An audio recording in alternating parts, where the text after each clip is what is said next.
Baik, Assalamualaikum warahmatullahi wabarakatuh. Yang terhormat, Ibu Sri Utami SPD NPD selaku pengampu mata kuliah mikroekonomi. Perkenalkan, kami dari kelompok 14, di mana berisi 4 anggota. Yang pertama ada Saudari Nurul Musliha Asmaliani, terus ada Priska Arang Mangesa, dan Saudari Nur Afifah, dan saya sendiri selaku atas nama Ita selaku moderator. Di sini kami akan membawakan materi mengenai skala ekonomi dan tidak ekonomi. Nah, untuk skala ekonomi sendiri akan langsung dibawakan oleh saya. Tanpa berlama-lama, kita masuk ke materi. Nah, skala ekonomi adalah konsep yang menjelaskan bagaimana perusahaan dapat meningkatkan efisiensi dan mengurangi biaya produksi dengan meningkatkan skala produksinya. Nah, skala ekonomi terjadi menjadi dua jenis, yaitu skala internal dan skala eksternal. Skala internal itu terjadi ketika perusahaan dapat meningkatkan efisiensi dan mengurangi biaya produksi dengan meningkatkan skala produksinya sendiri. Sementara itu, skala ekonomi eksternal terjadi ketika perusahaan dapat meningkatkan efisiensi dan mengurangi biaya produksi karena adanya faktor-faktor eksternal seperti kemajuan teknologi atau peningkatan permintaan. Nah, untuk materi selanjutnya mengenai faktor-faktor yang menimbulkan skala ekonomi akan dibawakan oleh Saudari Priska Arang Mangesa. Kepada Saudari, saya persilahkan. Baik, terima kasih atas kesempatannya. Eh, saya akan memaparkan materi tentang faktor-faktor yang menimbulkan skala ekonomi. Yang pertama yaitu spesialisasi dalam faktor produksi. Perusahaan dengan skala produksi yang lebih besar dapat menerapkan sistem kerja yang lebih terstruktur, di mana setiap pekerja memiliki tugas khusus sesuai dengan keahliannya. Dengan demikian, tenaga kerja dapat lebih fokus meningkatkan keterampilan di dalam bidang tertentu, serta bekerja dengan lebih efisien. Sebaliknya, dalam perusahaan kecil, pekerja seringkali harus mengerjakan berbagai tugas sekaligus yang dapat mengurangi efektivitas kerja. Yang kedua yaitu efisiensi dalam pengadaan bahan baku dan kebutuhan produksi. Perusahaan besar memiliki keunggulan dalam melakukan pembelian bahan mentah dan kebutuhan produksi lainnya dalam jumlah besar. Pembelian skala besar ini seringkali memungkinkan perusahaan memperoleh harga yang lebih rendah dari pemasok, sehingga menekan biaya produksi per unit. Hal ini memberikan keunggulan kompetitif dalam hal efisiensi biaya dibandingkan dengan perusahaan kecil yang melakukan pembelian dalam jumlah lebih terbatas.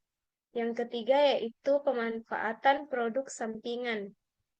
Dalam skala produksi yang besar, seringkali terdapat residu atau limbah dari perusahaan utama.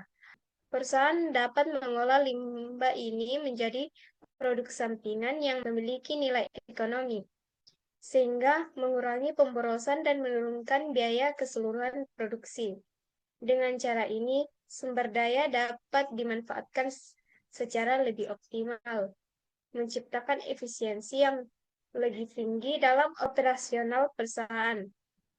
Yang keempat yaitu munculnya usaha pendukung dalam ekosistem bisnis. Pertumbuhan perusahaan besar seringkali mendorong munculnya usaha lain yang berperan sebagai pemasok barang atau penyedia layanan yang dibutuhkan dalam rantai produksi. Kehadiran usaha-usaha pendukung ini menciptakan sinergi yang mengarah pada peningkatan efisiensi secara keseluruhan. Dengan adanya jaringan bisnis yang lebih luas, perusahaan besar dapat mengakses berbagai layanan dan produk pendukung dengan lebih mudah dan lebih murah.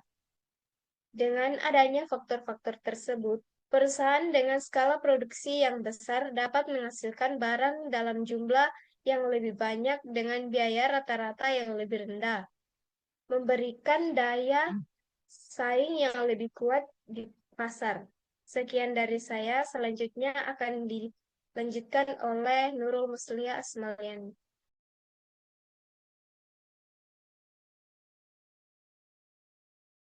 Baik, terima kasih atas kesempatannya. Di sini saya akan menjelaskan sedikit materi tentang skala tidak ekonomi. Yang dimana skala tidak ekonomi ini tuh terjadi ketika peningkatan produksi menyebabkan biaya produksi rata-rata meningkat. Keadaan ini tuh sering disebabkan oleh kompleksitas dalam mengatur perusahaan yang telah berkembang sangat besar, yang mengurangi efisiensi operasional. Nah, di sini terdapat bentuk kurva LRAC. Nah, terdapat tiga bentuk umum dari kurva RLAC yang menggambarkan hubungan antara skala ekonomi dan skala yang tidak ekonomi. Nah, gambar kurva yang pertama itu kurva LRAC yang cepat menurun dan cepat meningkat. Yang dimana dalam grafik ini, biaya produksi rata-rata menurun dengan cepat pada awalnya, tetapi mulai meningkat pada tingkat produksi yang relatif rendah. Nah, yang kedua itu kurva LRAC datar. Nah, pada awalnya, skala ekonomi ini menguntungkan, tetapi keuntungan ini tidak bertahan lama. Nah, yang terakhir itu kurva LRAC yang meningkat. Nah, kurva ini itu menunjukkan bahwa industri terdiri dari perusahaan-perusahaan yang sangat besar dan jumlahnya relatif sedikit. Nah, secara keseluruhan, sifat skala ekonomi dan skala tidak ekonomi ini adalah faktor penting dalam menentukan jumlah perusahaan dalam suatu industri dan mempengaruhi bentuk kurva biaya total rata-rata yang dihadapi oleh perusahaan-perusahaan tersebut. Demikian pemaparan dari saya. Selanjutnya saya serahkan ke rekan saya. Baik, terima kasih atas kesempatan yang diberikan. Nah, di sini saya akan memaparkan PPT yang dipaparkan. Nah, kurva yang pertama menunjukkan skala ekonomi pada awalnya, di mana biaya rata-rata jangka panjang menurun seiring bertambahnya output. Setelah mencapai titik minimum, biaya mulai meningkat karena skala tidak ekonomi. Ini mencerminkan perusahaan yang memiliki efisiensi skala tertentu, tetapi mengalami peningkatan biaya setelah melewati kapasitas optimal.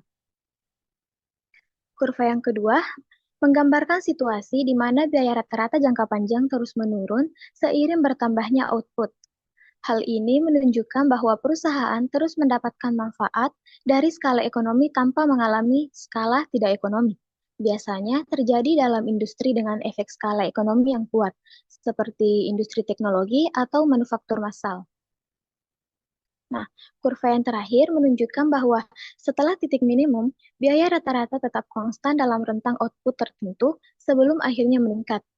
Ini menunjukkan bahwa ada kapasitas produksi yang cukup fleksibel untuk mempertahankan efisiensi sebelum mencapai batas skala tidak ekonomi. Biasanya terjadi di industri yang memiliki fleksibilitas dalam ukuran produksi tanpa mengalami kenaikan biaya yang signifikan. Mungkin itu saja yang dapat saya paparkan. Selanjutnya saya kembalikan ke moderator.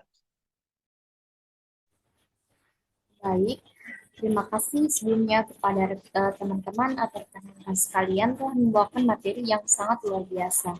Nah, jadi kesimpulan yang dapat saya ambil dari materi yang kami paparkan saat ini di mana adalah skala ekonomi itu adalah konsep yang menjelaskan bagaimana perusahaan dapat meningkatkan efisiensi dan mengurangi biaya produksi dengan meningkatkan skala produksinya.